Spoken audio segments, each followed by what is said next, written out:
তখন কতটা গভীর হয়েছে জানা নেই। আমি চোখ খুলতে মাথা ব্যথা করে উঠলো।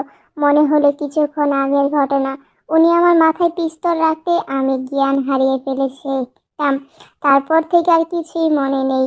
আমি ভালোভাবে আশেপাশে তাকিয়ে দেখলাম উনি আমার পাশে বিছানায় বসে আছেন আর পিস্তল নিজের কপালে ঠেকানো, তবে আমার দিকে তাকিয়ে আছেন। আমি ভয়ে বললাম, দয়া করে আমাকে অকালে কবরে পাঠাবেন না মির্জা সাহেব। ওনাকে আমি মির্জা সাহেব বলেই সম্বোধন করি। উনি আমার দিকে ভ্রু কুঁচকে তাকিয়ে বললেন, তোমার মতো একটা আতপাগল পাবনা থেকে আসা রুগীকে যে আল্লাহ আমার কপালে রাখবেন সেটা আমি জীবনেও ভাবিনি। তুমি যদি আজ জ্ঞান না হারাতে তাহলে এত সব ড্রামা হতো না। ওনার কথা শুনে মুখ চেপে ধরে কেঁদে উঠলাম। উনি বিরক্ত নিয়ে বললেন, এই পাগল, তোমার চোখের সাথে কি সমুদ্রের কানেক্ট আছে? এত কেমনে কাঁদতে পারো? কান্না বন্ধ করো। আরেকবার যদি আমার সামনে জ্ঞান হারাও তখন একদম পিস্তল দিয়ে ঠুস করে দিব বলে রাখলাম। উনার কথা শুনে আমি দ্রুত শ্বাস নিতে লাগলাম আর মনে হলো এখনই আমি মারা যাব। আমার এরকম অবস্থা দেখে উনি রেগে আমার দিকে তাকিয়ে তারপর একটা গ্লাসে পানি ঢেলে গ্লাসটা আমার দিকে এগিয়ে দিলেন। ওনার থেকে গ্লাসটা নিয়ে আমি পুরো গ্লাসের পানি খেয়ে নিলাম। তারপর একটু শান্ত হলাম। আমি শান্ত হতে উনি বললেন, বিয়েটা যখন হয়েছে তখন আমাদের একসাথে মানিয়ে নিতে হবে। আমি ডিভোর্স দিয়ে তোমার জীবন নষ্ট করতে চাই না। আমারও বোন আছে। আর দ্বিতীয়ত, আমার জীবনে থাকতে হলে কিছু রুলস মেনে চলতে হবে। মন দিয়ে শোনো, তুমি এখন মির্জা পরিবারের বউ। আর তুমি নিশ্চয় জানো এই মির্জা বংশের বউগুলো কেমন। একদম লাফালাফি, দুষ্টামি, বাচ্চামো আমি সহ্য করব না। আর সবচেয়ে বড় কথা, কোনো ছেলে ফ্রেন্ড রাখা যাবে না। এমনকি কোনো ছেলে কাজিনের সাথে কথা বলতে পারবা না। বোরকা ছাড়া বাসা থেকে বের হতেও পারবা না। আর লেখাপড়া করবে ঠিক আছে, কিন্তু সংসার সামলাতে হবে যেভাবে আম্মু আর ভাবি সামলাই, বুঝছো? ওনার কথা শুনে হা হয়ে গেলাম। মনে মনে ভাবলাম, এর চাইতে তো জেলখানাই ভালো ছিল। আমি জীবনেও ভাবিনি এই সংসার টাংসার কথা। আম্মু আমাকে পছন্দ না করলেও কোনোদিন দাসীর মতো রাখেনি। সংসারে তো অনেক কাজ, আল্লাহ আমি তো কাজ টাজ কিছুই জানি না বললেও চলে। আর উনি কি বললেন লাফালাফি না করার জন্য? এগুলো তো আমার রক্তে মিশে আছে, এগুলা কিভাবে বদলাবো? এইভাবে ভেবে আবার কেঁদে উঠলাম। উনি আমার কান্না দেখে বিরক্ত নিয়ে বললেন, এখন কান্না করছো কেন? আমি কেঁদে কেঁদে বললাম, আমি তো কাজ টাজ কিছুই জানি না, ভালোভাবে নিজের কাপড়গুলো ধুতে জানি না। উনি এবার রেগে দাঁতে দাঁতে চেপে বললেন, জানো না, যখন শিখে নিবি। আমি কিছু না বলে কাঁদতে লাগলাম।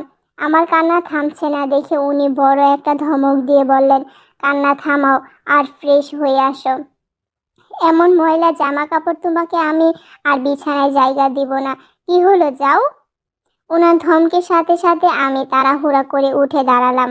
মনে হচ্ছিল জ্ঞান হারাবো, কিন্তু ওনার ভয়ে তো আর কিছুই করতে পারছি না।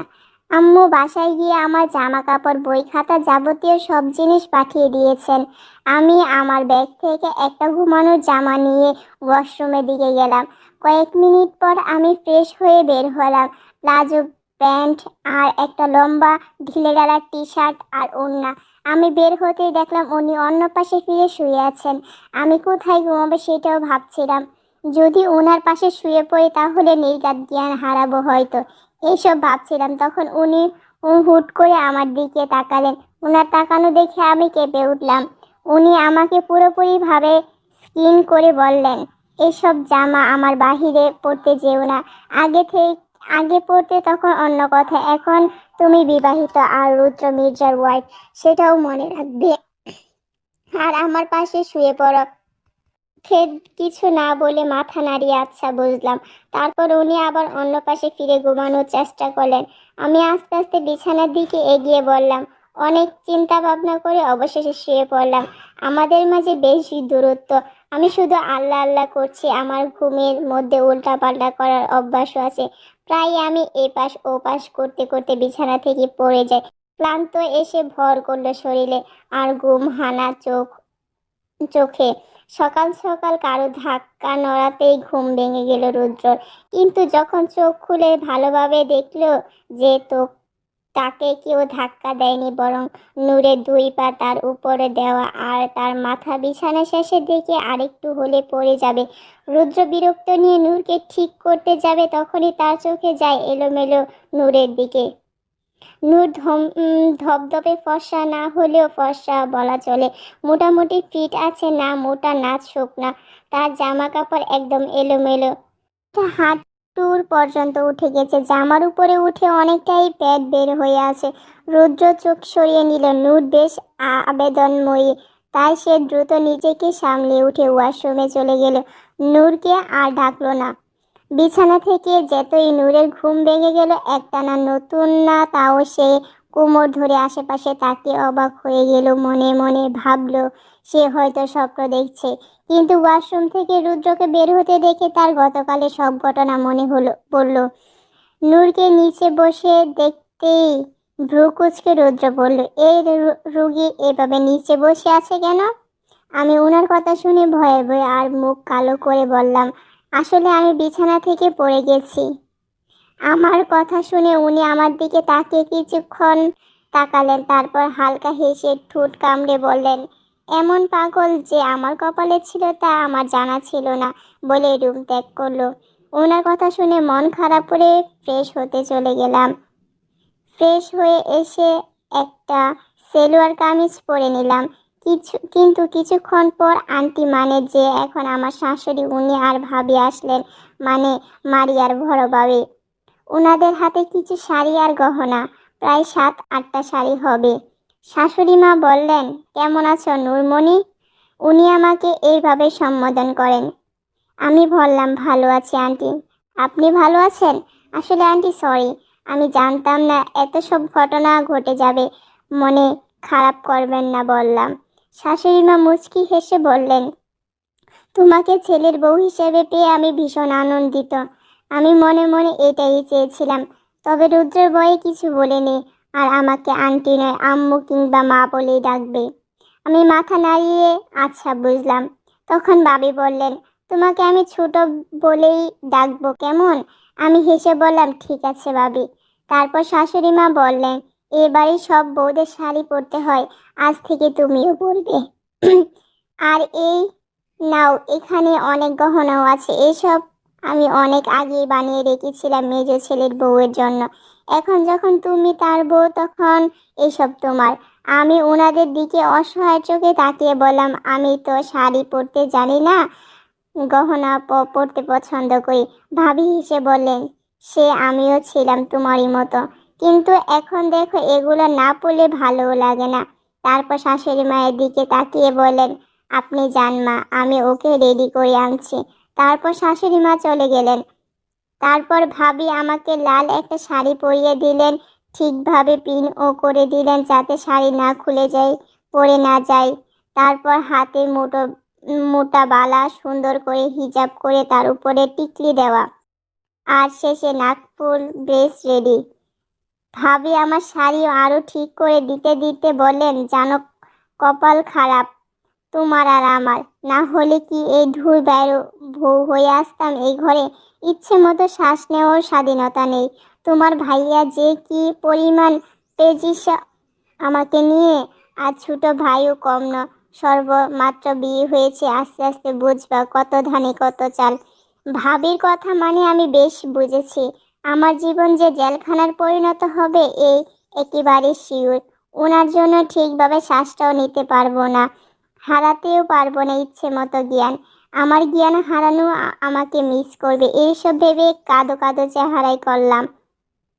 ভাবি আমাকে বললেন, মারিয়া বিয়ে হয়েছে, তাই এতিমখানা বাচ্চাদের খাওয়ানো শ্বশুর বাবা, তার আয়োজন বাড়ির বাগানে হবে, অনেক মানুষ আসবে। তুমি আমার সাথে থাকো না আম্মুর সাথে থাকো, তাও আগে থেকে টেরিং বিরিং করিও না, এসব একদম পছন্দ করে না ছোট ভাই রুদ্র মির্জা। আমি কিছু না বলে ভাবির পিছন পিছন হেঁটে ডাইনিং রুমে গেলাম। যেতেই দেখলাম মারিয়ার দাদিকে। আমাকে দেখে বলেন, এই যে জ্ঞান হারানো মাইয়া, বউ হয়ে গেছো মির্জা পরিবারের, এখনো একদম দৌড়াদৌড়ি চলবে না।